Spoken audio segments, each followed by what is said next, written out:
Bismillahirrahmanirrahim. Ilahi lastulil firdausi ahla wala aqwala naril jahimi fahabli taubatan waghfir dhunubi fa innaka ghafirul dzambil azimi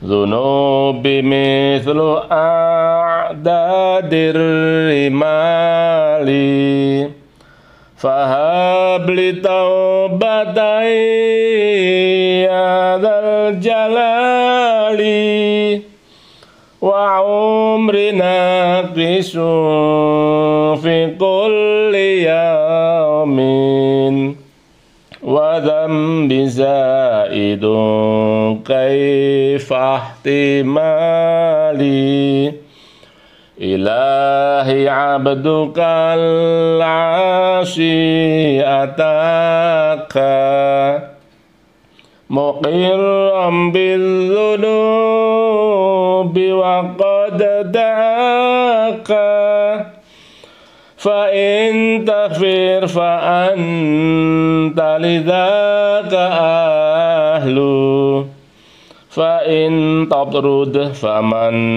narju siwaka. Assalamualaikum warahmatullahi wabarakatuh. Bismillah walhamdulillah wa syukru ala ni'amillah. Asyhadu an la ilaha illallah wahdahu la syarikalah wa asyhadu anna sayyidana Muhammadan abduhu wa rasuluh. Allahumma sholli ala sayyidina Muhammadin wa ala alihi wa sahbihi ajma'in. Amma ba'd. Pemirsa, konon syair yang baru saja saya bacakan tadi adalah karya dari Abu Ali Hasan bin Hani bin Abdul Awwal bin Sobbah Al-Hakami, atau yang kita kenal dengan sebutan Abu Nawas.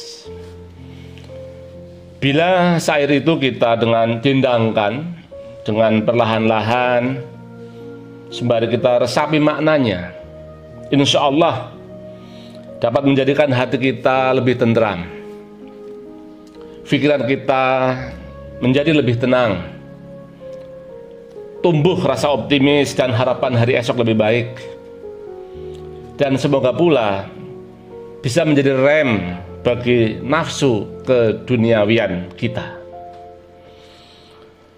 Nafsu keduniawian memang kudu kita rem, karena yang dicari oleh nafsu adalah rasa puas. Sedangkan puas ini ada kalimatnya, tetapi tidak ada wujudnya. Dicari dengan cara apapun, dengan biaya sebesar apapun, dimanapun di tempat di dunia ini, maka rasa puas tidak bakalan ketemu. Coba saja kita lihat orang yang sudah punya kehormatan mentok, ingin meraih kehormatan yang lebih daripada itu. Orang yang sudah punya 100 mobil, dia ingin memiliki 1000 mobil. Orang yang sudah punya beberapa rumah, beberapa tanah di mana-mana, pengen nambah rumah, pengen nambah tanah. Begitu seterusnya. Pemirsa, mari coba kita resapi syair Abu Nawas tadi itu. Ilahi lastu lil firdausi ahla.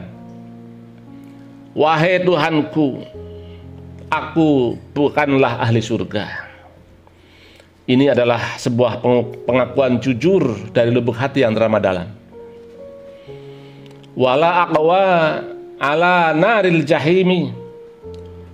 Namun aku tak kuat berada di neraka jahim. Kita semua orang-orang yang nalarnya waras pasti takut terhadap siksa Allah akibat dari perilaku kita. Fahabli taubatan waghfir dzunubi. Maka terimalah taubatku dan ampunilah dosa-dosaku. Iya, jalan satu-satunya adalah bertaubat atas apa yang telah kita perbuat. Mohon ampun kepada Allah Subhanahu wa taala. Fa innaka ghafirul dzambil azimi. Sesungguhnya engkau Maha mengampuni dan atas dosa-dosa besar. Kita harus yakin para pemirsa bahwa Allah Subhanahu wa taala adalah zat yang Maha Pengampun, termasuk terhadap dosa-dosa besar yang pernah kita lakukan. Dzunubi mislu a'dadir rimali. Dosa-dosaku bagaikan bilangan pasir. Kalau kita sadari betapa dosa kita itu banyak sekali. Fabli taubata ya dzal jalali. Maka terimalah tobatku, wahai zat yang memiliki keagungan. Wa umrina kisum fi kulli yaumin. Dan umurku senantiasa berkurang setiap hari. Angka umur bertambah, tapi sesungguhnya jatah hidup semakin berkurang. Wa dzambi zaidun kaifah timali. Dan dosa-dosaku senantiasa bertambah, bagaimana aku menanggungnya? Ilahi abdukal asi ataka. Wahai Tuhanku, hambamu yang berlumuran dosa ini datang kepadamu. Muqirram bidzunubi wa qad ta'aka. Aku mengakui segala kesalahanku dan sungguh-sungguh memohon ampunanmu. Fa in taghfir fa anta lidzaka ahlu. Maka jika engkau mengampuni, karena engkaulah ahli pengampun.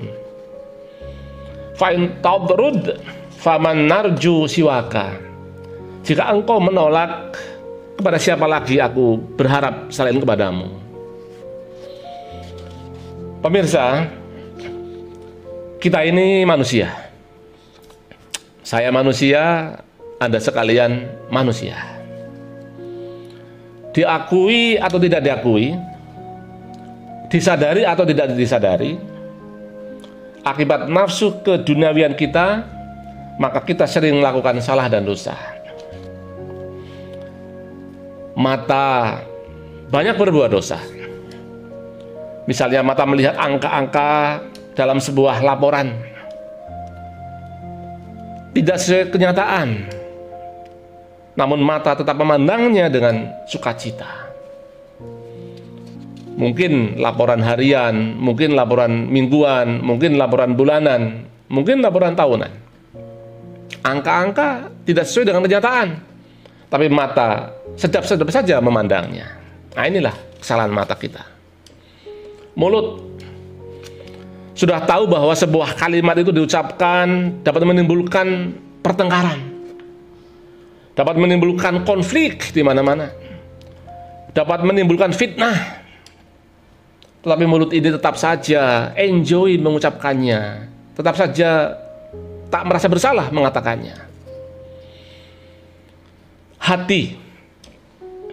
Hati kecil merasa bahwa sebuah kebijakan, sebuah keputusan penuh dengan rekayasa, penuh dengan kebohongan, dan sadar betul dapat menimbulkan kesengsaraan. Tapi hati kecil tetap diam saja, persetan dengan apa yang disebut sebagai sebuah kebenaran. Dan seterusnya dan seterusnya.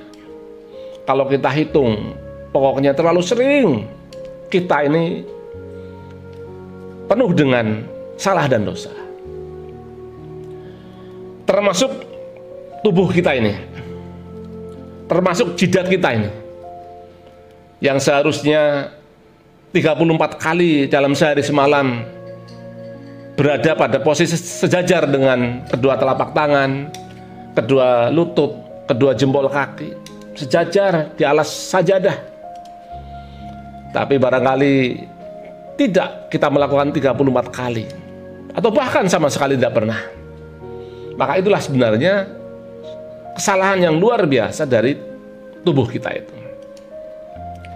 Apakah kita masih memiliki peluang untuk diampuni dosa-dosa kita? Maka sesungguhnya Allah Subhanahu wa taala adalah zat yang Maha Pengampun, zat yang Maha Pengasih dan Penyayang, tentunya terhadap hambanya yang mau memohon ampun. Allah Subhanahu wa taala menyatakan kepada kita, asalkan kita beriman, kemudian kita mau meminta ampun, kemudian kita bertaubat yang sungguh-sungguh, maka Allah Subhanahu wa taala akan menghapus semua dosa-dosa kita, mengampuni segala kesalahan-kesalahan kita, bahkan melimpahkan rahmatnya untuk kita sekalian. Allah berfirman, a'udzubillahi minasyaitonirrajim, illa man taba wa amana wa amila amalan shalihan faulaika yubaddilullahu sayiatihim hasanat wa kana Allahu ghafurur rahima. Ini bisa kita baca dalam Al-Qur'an surah Al-Furqan ayat 70. Boleh kita terjemahkan, siapa yang bertobat dan beriman dan beramal soleh. Siapa yang bertobat, beriman dan beramal soleh, maka Allah akan mengganti keburukan-keburukan orang tersebut dengan kebaikan-kebaikan, dan Allah Maha Pengampun dan Maha Penyayang. Kemudian ditegaskan lagi oleh Allah di dalam Quran surat yang lain, yakni surah Az-Zumar ayat 53. A'udzubillahi minasyaitonirrajim. Qul ya ibadiyalladzina asrafu ala anfusihim la taqnatu min rahmatillah innallaha yaghfirudz dzunuba jami'a innahu huwal ghafurur rahim. Qul, katakanlah wahai Muhammad, ini kata Allah kepada Nabi kita Muhammad sallallahu alaihi wasallam, wahai hamba-hambaku yang melampaui batas terhadap dirinya masing-masing, artinya telah berbuat maksiat. La taqnatu mir rahmatillah, janganlah berputus asa dari rahmat Allah, dari maghfirah Allah, dari ampunan Allah. Innallaha yaghfirudz dzunuba jami'a, sesungguhnya Allah mengampuni seluruh dosa-dosa manusia. Innahu huwal ghafurur rahim, sesungguhnya Allah zat yang maha memberi ampun dan maha pengasih dan penyayang. Pemirsa,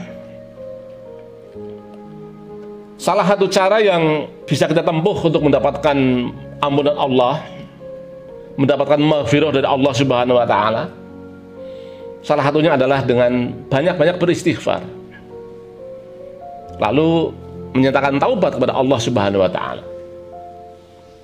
Bisa diawali dengan kita banyak membaca istighfar, misalnya astaghfirullahaladzim wa atubu ilaik, astaghfirullahaladzim wa atubu ilaik, astaghfirullahaladzim wa atubu ilaik. Ini adalah salah satu istighfar yang baik sekali kalau kita sering-sering mengucapkannya.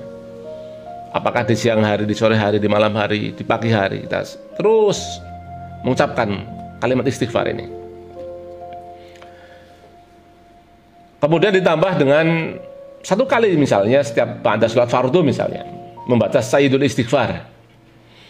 Allahumma anta rabbi la ilaha illa anta khalaqtani wa ana abduk wa ana ala ahdika wa wa'adika mastata'tu a'udzubika min syarri ma sana'tu abu'u laka bi ni'matika 'alayya wa abu'u bi dzambi faghfirli fa innahu la yaghfiru dzunuba illa anta.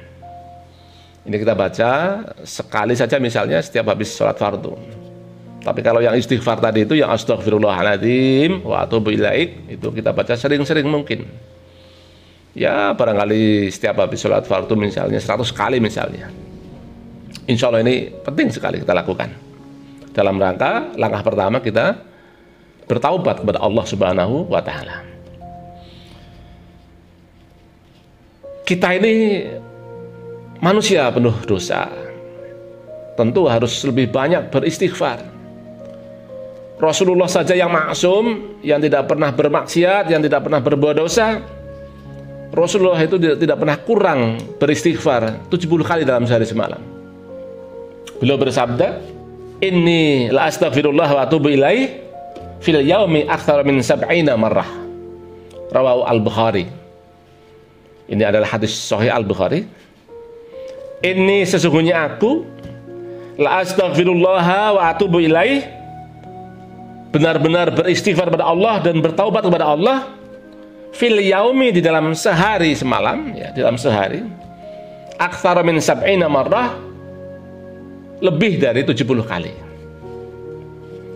Nah, ini saya kira penting untuk kita jadikan bahan renungan. Rasul saja yang maksum, yang tidak pernah berbuat salah, beristighfar tak kurang dari 70 kali dalam sehari semalam. Apalagi kita. Nah, tentu kita lebih banyak lagi tentunya daripada Rasulullah, ya, di dalam kita beristighfar. Pemirsa, setelah kita banyak-banyak beristighfar dengan sungguh-sungguh, dengan berulang kali, maka langkah berikutnya dalam rangka kita bertaubat kepada Allah adalah kita menyesali atas perbuatan dosa yang pernah kita lakukan. Kita menyesal. Kemudian setelah itu lalu berjanji tidak akan mengulanginya lagi. Berjanji tidak akan mengulanginya lagi. Setelah itu kemudian berusaha keras untuk tidak kembali berbuat dosa sebagaimana yang sudah pernah dilakukan sebelumnya. Kemudian kesalahan terhadap sesama manusia, atau yang kita kenal dengan istilah hakul adami, maka wajib bagi kita untuk meminta maaf kepada orang yang kita berbuat salah kepadanya. Kalau itu utang, wajib kita untuk membayar utang. Kita membayar utang, dan setelah itu ditambah dengan meminta maaf. Barangkali di dalam membayar utangnya terlalu lama, terlalu terlambat barangkali. Jadi kalau soal utang itu, di samping kita membayar utang, juga kita memohon maaf kepada yang bersangkutan. Maka itulah insya Allah cara-cara untuk kita diampuni dosa-dosa kita oleh Allah Subhanahu wa taala. Mulai dari banyak istighfar, kemudian menyesali perbuatan dosa yang pernah kita lakukan, kemudian berjanji tidak mengulanginya lagi. Lalu kemudian kalau itu hubungannya dengan hak sama manusia, ya kita minta maaf, utang kita bayar utang, dan plus kita mohon maaf juga. Setelah itu kemudian memperbanyak amal ibadah. Nah, ini kita tingkatkan kualitas dan kuantitas ibadah kita. Kalau ada ajakan beribadah, kita ikuti. Syukur-syukur tanpa diajak kita sudah berinisiatif untuk melakukan ibadah. Kita perbanyak ibadah kita. Maka itulah insya Allah cara-cara yang kita lakukan agar dosa-dosa kita itu diampuni oleh Allah Subhanahu wa taala. Yang terpenting bahwa seluruh dosa yang pernah diperbuat oleh kita, asal kita melakukan taubat dengan cara yang tadi telah kita sampaikan ini, insya Allah seluruh dosa kita diampuni oleh Allah Subhanahu wa taala. Saya kira itu saja yang ingin saya sampaikan pada saat ini. Mudah-mudahan ada manfaatnya. Mari kita berdoa. Subhanakallahumma wa bihamdika asyhadu an la ilaha illa anta astaghfiruka wa atubu ilaik. Wassalamualaikum warahmatullahi wabarakatuh.